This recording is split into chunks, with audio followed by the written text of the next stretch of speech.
कोदाळी नजीक गोमांससह 21 लाखांचा मुद्देमाल जप्त।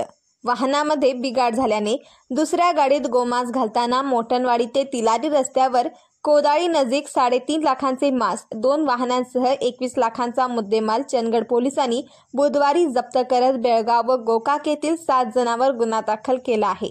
मेहबूब दस्तगीर साहब बागवाले वय 25 राहणार अंकलगी गोकाक, सोहेल जमील जमादार वय 32, मोहम्मद सफान सलीम नाईकवाडी वय 31, अमोल मोहनदास, मोहम्मद बेपारी, मोहम्मद बेपारी, हुसेन नदाफ यांच्यावर गुन्हा दाखल करण्यात आला आहे। हे सर्वजण बुधवारी कोदाळी नजीक बिघाड झाल्याने त्या गाडीतील गोमांस दुसऱ्या गाडीत भरत होते।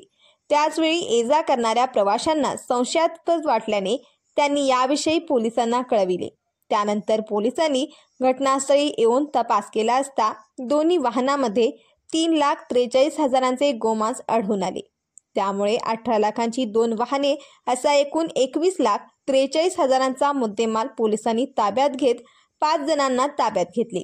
तसेच अमोल मोहनदास व हुसेन नदाफ हे परिस्थितीचा फायदा उठवत पळून गेले। या प्रकरणी हवालदार सुनील माळी तपास करत आहेत।